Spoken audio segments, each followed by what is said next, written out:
दोस्तों, कैसे हैं आप सब। मेरे YouTube चैनल में आप सबका स्वागत है। आइए सब आ जाइए, कहानी शुरू करते हैं। आज की कहानी जो है थोड़ी एक लेसन सीखने वाली भी है और थोड़ी सी सैड भी है। और मतलब आप ज़िंदगी में कुछ उससे समझ सकते हो अपनी प्रॉब्लम के समय, या कुछ प्रॉब्लम से बच सकते हो अगर आप ध्यान दो चीज़ों के बारे में। मतलब सीरियसली हम चीज़ों को हमें लेना चाहिए। ये नहीं कि आई गई चीज़ें, मतलब इतनी बच्चों के मामले में हर एक चीज़ हमें बहुत ही सीरियसली और धैर्य के साथ हैंडल करना चाहिए। तो चलिए आते हैं, कहानी शुरू करते हैं। आ जाएं आप लोग सब। तो हुआ ये कि ये उस समय की बात है जब हम लोग उड़ीसा में थे। आर्मी में होने की वजह से पूरे कंट्री में घूमते रहते थे। उड़ीसा में थे, बोलांगीर में। तो वहाँ पे जो था फैसिलिटीज़ बहुत कम थी। वो जो बोलांगीर शहर जो है वो कालाहारी वगैरह के पास पड़ता है। उड़ीसा वैसे बहुत पुअर स्टेट है और वहाँ पे कालाहारी वगैरह में बारिश भी नहीं होती है, वहाँ सूखा बहुत पड़ता है। तो इस तरह से वहाँ पे डेवलपमेंट इतना उस टाइम तो बिल्कुल भी नहीं था। अब तो हो गया होगा वहाँ पे। मतलब कैंट हम लोगों का जो था, वहाँ एक प्रॉपर हॉस्पिटल भी नहीं था उस समय। हम कैंट में नहीं थे, हस्बैंड एम्यूनेशन फैक्ट्री में थे। तो आर्मी वाले कुछ होते हैं एम्यूनेशन फैक्ट्री में, तो 3-4 ऑफिसर्स आर्मी से थे वहाँ। और वो जो था वो एरिया वो बनाया था लोगों ने, विलेजेस थे वहाँ पे। तो गांव वालों से वो एरिया लेके तब वहाँ पे कंस्ट्रक्शन हुआ था और गांव वालों को कंपनसेशन वगैरह दे दिया गया था। कुछ नौकरी फैक्ट्री में दे दी गई थी, तो इस तरह से उनको कंपनसेशन दिया गया था। और वो जगह जो थी वहाँ पे ना कोई मार्केट था, बस खाली फैक्ट्री के लिए ऐसा मार्केट था कि नॉर्मल ज़रूरत की चीज़ें मिल जाती थी, जैसे जनरल स्टोर वगैरह है, मेडिसिन की शॉप है, कुछ किराना है, स्टेशनरी है, इस तरह की चीज़ें। छोटा सा मार्केट था, 8-10 दुकानें थी। और मंडे और एक दिन और हफ्ते में हाट लगता था, जिसमें गांव के आसपास के गांव के सब्जियां, ताज़ी सब्जियां, वो मज़ा आता था। जाके फ्रेश सब्जियां खरीद के लाओ। मैं और हस्बैंड सुबह सुबह चले जाते थे और थैले में भर के सब्जियां लेके आते थे। और कितना मतलब उस टाइम वॉक कर लेते थे, चल लेते थे, भारी बैग उठा के भी। और तो हुआ ये कि वहाँ हॉस्पिटल भी था, हॉस्पिटल, लेकिन बहुत प्राइमरी चीज़ें थी वहाँ। मतलब थोड़ी बहुत फैसिलिटीज़ थी। कुछ भी ज़्यादा प्रॉब्लम हो तो टिटलागढ़ जाना पड़ता था, जो सिटी था एक पास में। तो मेरी बेटी की तबीयत ख़राब हुई। उसको मतलब एकदम ठीक ठाक थी, उसका 10th बोर्ड था उस साल। और अचानक मतलब किसी कीड़े ने काटा या स्पाइडर ने काटा, समझ में आया नहीं। उसकी थाइज़ में वूंड सा हो गया और वो धीरे धीरे फैल रहा था, थोड़ा थोड़ा फैलने लगा। और उससे मतलब वाटर निकलने लगा, पस जैसा, और परेशानी होने, पेन होने लगा। तो हम लोग हॉस्पिटल लेके गए। तो हॉस्पिटल में मैं नाम नहीं किसी भी डॉक्टर का लूँगी ना हॉस्पिटल का लूँगी, अब तो वहाँ बहुत डेवलपमेंट हो गया होगा। तो हॉस्पिटल में जो डॉक्टर थे उन्होंने कुछ दवाई दी और इंजेक्शन दिया और बोले किसी पॉइजनस इंसेक्ट ने काट लिया। पॉइजनस का मतलब वो डेडली पॉइजनस नहीं, जो हार्म कर सकता है आपकी बॉडी को, उस तरह किसी इंसेक्ट ने काट लिया है, स्पाइडर है। वो नाम तो पर्टिकुलर उन्होंने बताया नहीं, वैसे भी डॉक्टर कुछ बताते तो है नहीं, बस कह देंगे कि हाँ हो गया। बस रीज़न तो उनको भी नहीं मिल पाता है, क्योंकि एक चीज़ के कई रीज़न हो सकते हैं।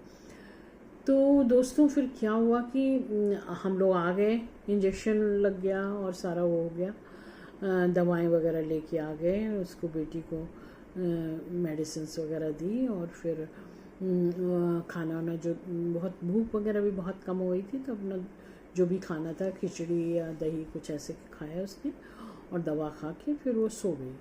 बोली मम्मा लाइट ऑफ कर दो, मैं अंधेरे में सोऊंगी, रिलैक्स करूंगी। बेचारी बहुत परेशान हो गई थी। तो बोर्ड के एग्ज़ाम आने वाले थे, छुट्टियां भी हो रही थी उसकी, और वो छुट्टी करना नहीं चाह रही थी, पढ़ाई के प्रति बहुत सिंसियर थी।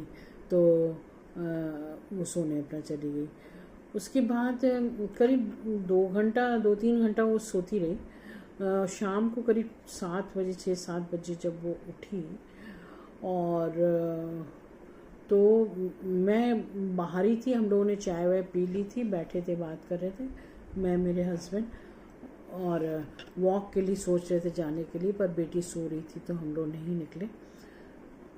अचानक उसके कमरे से बहुत रोने की आवाज़ आने लगी, और मैं भाग के गई, मेरे हस्बैंड भी गए, और तो मेरी बेटी बहुत शीशे के पास खड़ी होकर, मिरर के पास बहुत ज़ोर रो रही थी। मैंने जब देखा जाके तो मैं भी देख के मुझे भी रोना आ गया।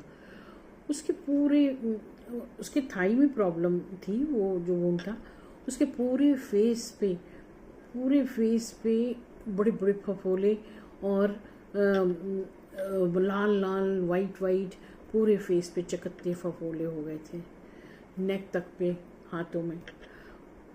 अब हम लोग की बहुत मतलब वो रो रही है, मैं रो रही हूँ, मेरे हस्बैंड ने हम लोगों को संभाला। मैंने कहा ये क्या हो गया, कैसे मेरी बेटी ठीक होगी।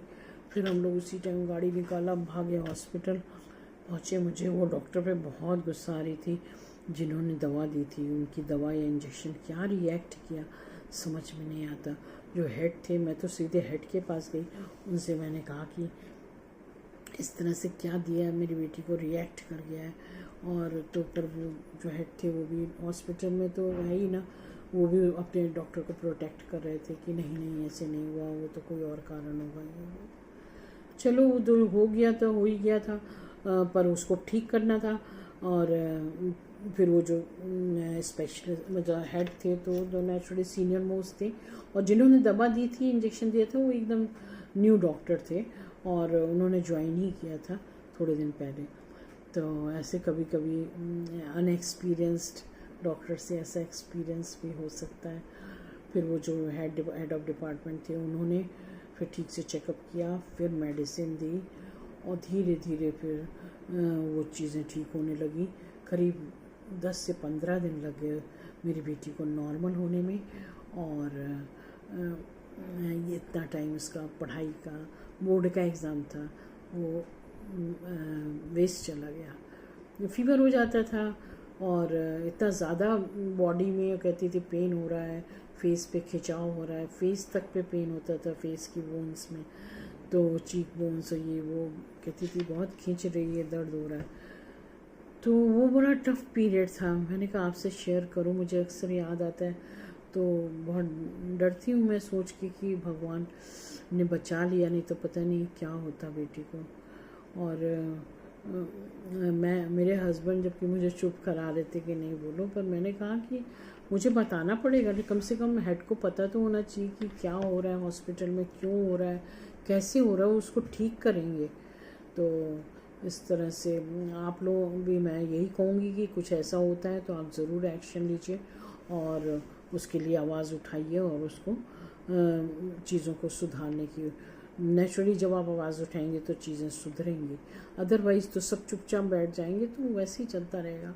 वो जो नए डॉक्टर थे, उनको कम से कम अब अलग से कुछ हेड समझाएंगे, ट्रेनिंग देंगे, कुछ बताएंगे, तो आगे ये हादसा होने से बचेगा, किसी और के साथ ऐसा नहीं होगा। सोच समझ के मतलब होना चाहिए। डॉक्टर का काम बहुत ही ज़्यादा एक भगवान की तरह उस टाइम हो जाता है जब पेशेंट उसके पास जाता है। पेशेंट जो है उसको एकदम भगवान ही समझता है कि अब ये डॉक्टर साहब ही मुझे ठीक करेंगे, तो बहुत बड़ी जिम्मेदारी होती है डॉक्टर की। तो दोस्तों, ये मुझे आज आपके साथ शेयर करनी थी। आपको कैसा लगा आप ज़रूर बताइएगा, और चैनल को सब्सक्राइब कर लें अगर नहीं किया है। Okay friends, bye bye, take care, God bless you all, I love you all.